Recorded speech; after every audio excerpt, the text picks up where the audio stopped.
नमस्कार आदाब दोस्तों। तो चले आज फिर हम आप लोगों के लिए लाए हैं देश और दुनिया की तमाम ताज़ा बड़ी खबरें, ब्रेकिंग न्यूज हेडलाइंस, एक एक करके तमाम बड़ी खबरें आपके सामने रखेंगे। सबसे पहली और बड़ी खबर में आपको बताएंगे दोस्तों कि हरियाणा के गुरुग्राम से बड़ी खबर सामने आ रही है, जहां पर एक बजरंग दल के बड़े नेता जिला अध्यक्ष को कुछ लोगों ने पकड़कर पीट दिया है। यहां पर उनकी जबरदस्त तरीके से धुलाई की गई है। किस मामले में, इसकी जानकारी आगे आपको देंगे। साथ ही साथ दूसरी बड़ी खबर आ रही है दोस्तों अयोध्या से, जहां पर अब अयोध्या का बुरा हाल हो चुका है। यहां पर राम मंदिर में 50% से ज्यादा श्रद्धालु घट गए हैं और गेस्ट हाउस होटल पूरी तरीके से बंद होने की कगार पर पहुंच चुके हैं।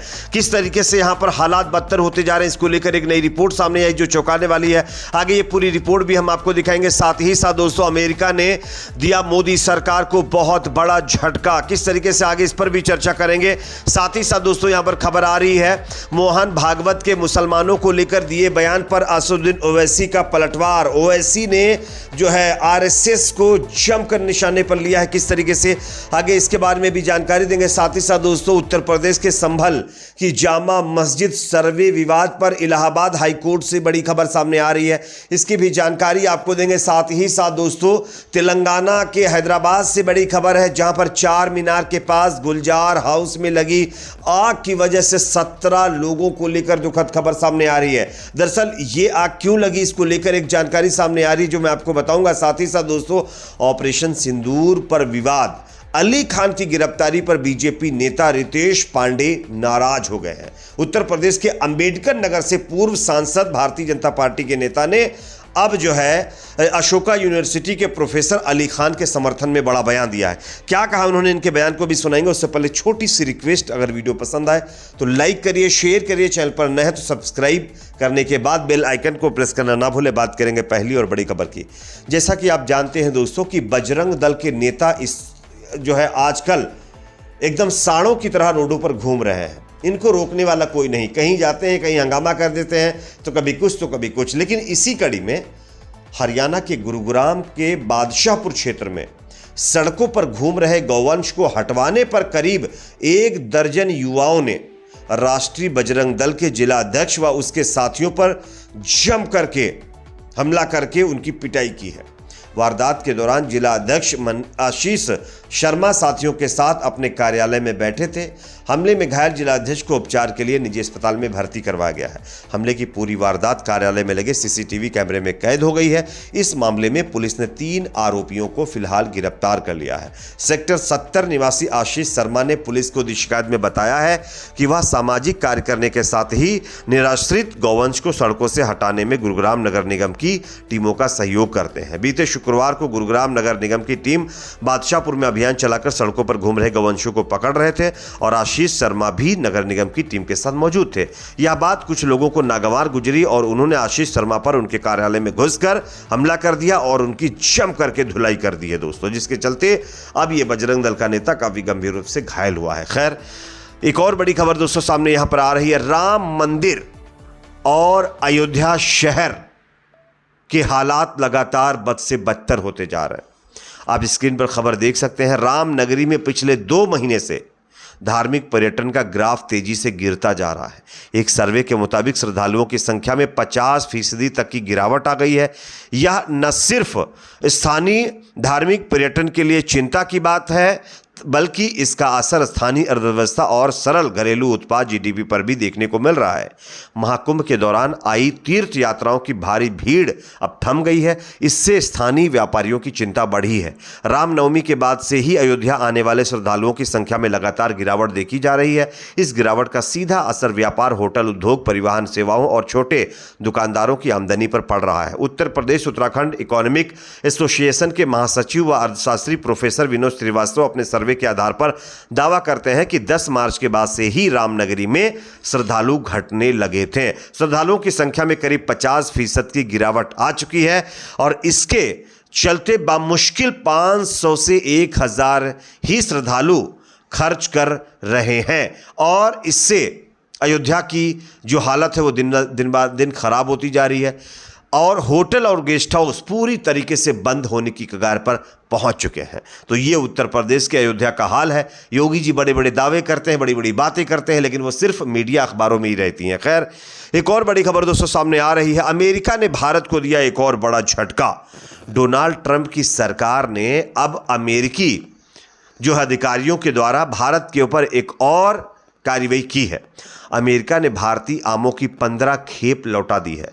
कागजी गलतियों का हवाला देते हुए एक्सपोर्टर्स को 4 करोड़ से ज़्यादा रुपए का नुकसान यहां पर पहुंचाया गया है। अमेरिका ने भारतीय आमों की 15 shipment Los Angeles, San Francisco और अटलांटा एयरपोर्ट्स पर रिजेक्ट कर दी है। इससे एक्सपोर्टर्स को 4 करोड़ रुपए से ज़्यादा का नुकसान हुआ है। अमेरिकी अधिकारियों ने आमों की कागजी दस्तावेजों में गड़बड़ी का हवाला देते हुए इन्हें नष्ट करने या वापस भेजने का आदेश दिया है।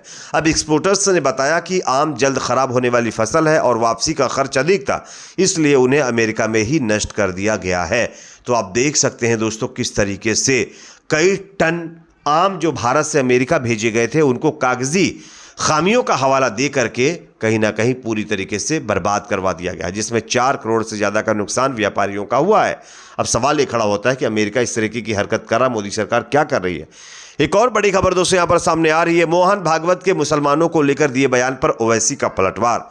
आप देख सकते हैं स्क्रीन पर खबर।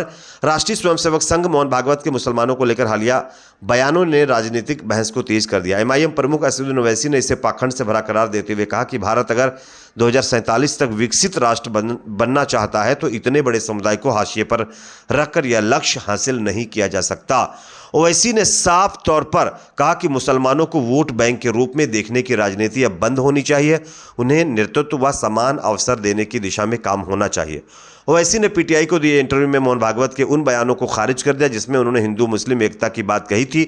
एमआईएम प्रमुख ओवैसी ने कहा कि ऐसे सुकून भरे बयान सिर्फ दिखावे के लिए होते हैं, जबकि जमीनी सच्चाई इससे अलग होती है। इस पर आप लोग क्या सोचते हैं ओवैसी जी के बयान से? क्या आप सहमत हैं? कमेंट में अपनी राय जरूर रखिए। अब बात करेंगे अगली खबर की जो कि सामने आ रही है दोस्तों। उत्तर प्रदेश की सामल जामा मस्जिद सर्वे विवाद पर इलाहाबाद हाईकोर्ट से बड़ी खबर है। संभल की जामा मस्जिद और हरिहर मंदिर विवाद पर मस्जिद कमेटी द्वारा दाखिल सिविल रिवीजन याचिका पर सोमवार यानी 19 मई यानी आज इलाहाबाद हाईकोर्ट दोपहर 2 बजे अपना फैसला सुनाएगा। मस्जिद कमेटी द्वारा हाईकोर्ट में मामले की जो है पोष्टरीयता को चुनौती दी गई थी। अब देखना यह होगा कि कोर्ट अपने फैसले में किस तरीके का फैसला देता है। एक और बड़ी खबर दोस्तों सामने आ रही है जो है तेलंगाना के हैदराबाद से। तेलंगाना की राजधानी हैदराबाद में कल 4 मीनार के पास गुलजार हाउस में आग लगने की वजह से 17 से ज़्यादा लोग खत्म हो गए। 3 मंजिला इमारत में हुए हादसे के सभी 17 मृतकों के नाम, उम्र, जेंडर की सूची पुलिस विभाग ने जारी कर दी है। हादसे पर प्रधानमंत्री मोदी और तेलंगाना के मुख्यमंत्री रेवंत रेड्डी ने शोक जताया। प्रधानमंत्री ने मृतकों घायलों के लिए मुआवजे का ऐलान भी किया है। जो है हादसा स्थल पर केंद्रीय मंत्री जी किशन रेड्डी और एमआईएम विधायक मुमताज अहमद खान पहुंचे थे। दोनों नेताओं ने घायलों से मुलाकात करके मदद करने का आश्वासन दिया था। मृतकों के परिजनों से मिलकर शोक भी जताया था। मुख्यमंत्री ने हादसे की जांच के आदेश दे दिए हैं।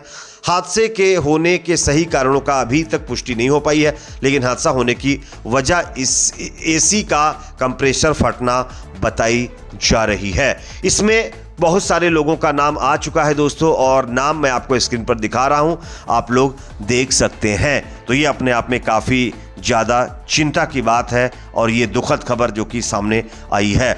एक और बड़ी खबर दोस्तों यहां पर सामने आ रही है।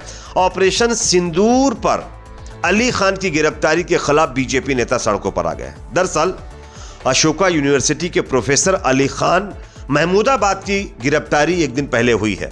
उन्होंने सोफिया कुरैशी को लेकर बयान दिया था। उनका कहना था कि कर्नल सोफिया कुरैशी को जिस तरीके से ब्रीफिंग करवाई गई ये सिर्फ बीजेपी सरकार का एक दिखावा था और बीजेपी सरकार की नीयत कुछ और ही है। उनका ये बयान कहीं ना कहीं उनके लिए भारी पड़ रहा है और हरियाणा की पुलिस ने उनको गिरफ्तार कर लिया, देशद्रोह का मुकदमा भी चला दिया। अब इसके खिलाफ बीजेपी के पूर्व सांसद भारतीय जनता पार्टी के नेता रितेश पांडे ने आवाज उठाई। उनका कहना है कि जिस तरीके से प्रोफेसर अली खान महमूदाबाद को गिरफ्तार किया गया है ये दुर्भाग्यपूर्ण है, उनको तुरंत रिहा किया जाना चाहिए। हालांकि अशोका यूनिवर्सिटी की तरफ से भी अब प्रोफेसर अली खान का समर्थन किया गया है और रिहाई की मांग की गई है। इस पर आपकी राय कमेंट सेक्शन में जरूर रखें। वीडियो पसंद आए तो लाइक, शेयर, चैनल पर नए सब्सक्राइब जरूर करें।